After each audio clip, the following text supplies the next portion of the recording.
The wind howls across the North Atlantic. Wooden longships rise and fall with the icy waves, their sails heavy with frost. It's the year 1000, and the edge of the known world lies ahead. To the Norsemen of Scandinavia, this was Vinland, the land of wine, a mysterious, fertile shore beyond the sea. In our world, the Vikings came and left. But what if they hadn't? What if the Vikings had not only discovered America, but conquered it? This is history's pathways. Today we sail into an alternate timeline, a world shaped by axes, sails, and sagas. In the early 11th century, Norse explorers led by Leif Erikson reached the coast of North America centuries before Columbus. They built a small settlement in what we now call Newfoundland, Canada. Archaeological remains at Long Meadows prove it. Iron nails, turf houses, and Norse tools buried beneath the soil. Yet the Norse never stayed.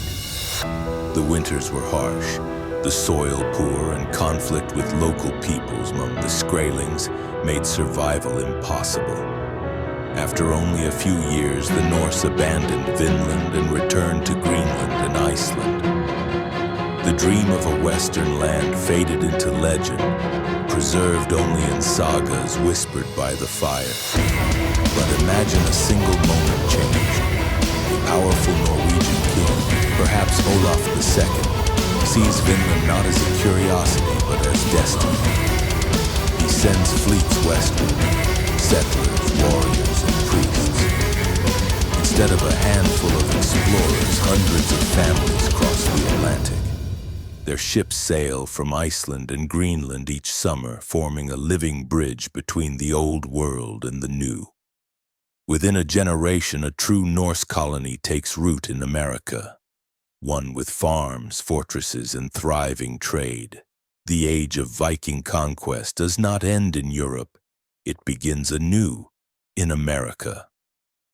By the year 1100, the colony of Vinland has grown into a small kingdom, New Midgard.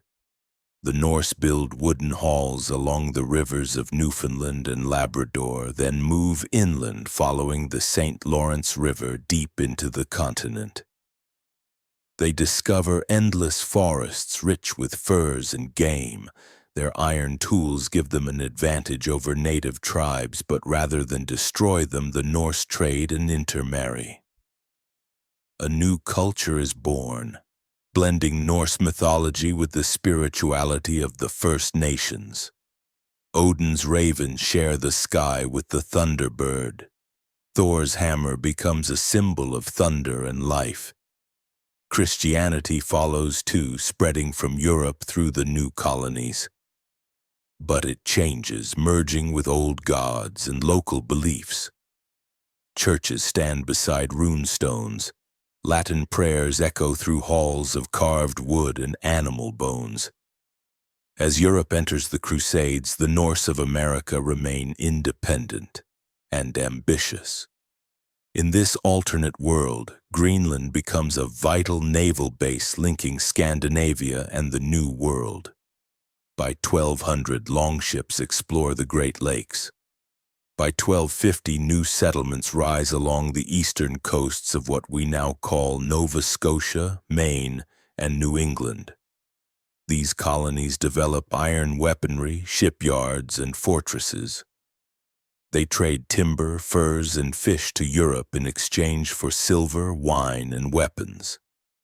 The Norse king declares himself king of both worlds. Norse America begins to shape global trade centuries ahead of schedule. Europe looks westward with envy and fear. As the centuries pass, Norse America expands southward, encountering more advanced native civilizations. The Mississippians, the Maya, and eventually the Aztecs. The Norse trade bronze and iron tools for maize and gold. They teach shipbuilding and navigation. In return, they learn agriculture and astronomy. A new hybrid empire emerges, one that blends Viking warfare with native governance and science. The capital of New Midgard grows into a great city on the Hudson River, with wooden longhouses, temples, and markets filled with traders from across the continent. The sagas now tell of Odin's children across the Western Sea, and Europe listens in disbelief. Then in the late 1400s, when Columbus sails west in our world, he never discovers a new world. Instead, his ships encounter a Norse fleet flying banners marked with ravens and hammers.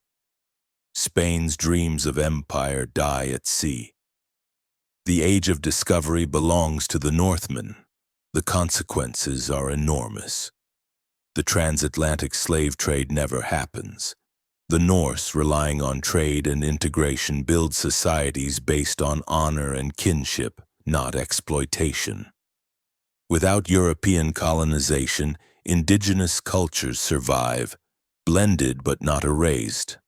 The Renaissance still blooms in Europe, but now inspired by Norse exploration. Maps show a united world, one where Vinland is a great northern continent, rich and free. Christianity spreads differently, through Norse missionaries who preach strength and wisdom, not conquest. By the 1700s, when our world fought wars of empire, their world thrives on trade routes between Bergen, Reykjavik, and Vineland. In this world, the United States never exists. Instead, the North Atlantic Union, a federation of Norse American kingdoms, dominates the modern era. Today, in this alternate 21st century, the Americas speak a language descended from Old Norse. The New York of this world is called Nýrgard. Its skyline mixes steel and runes, skyscrapers shaped like longships, bridges named for gods, Odin's Gate, Freya's Arch. The United Kingdom never ruled the seas. The Norse did, and still do. Global culture celebrates courage, exploration, and harmony between man and nature, the very ideals born from the Viking spirit. History is full of moments that nearly changed everything. One more ship, one stronger king, one decision to stay, and the world might have spoken with the voice of the Vikings.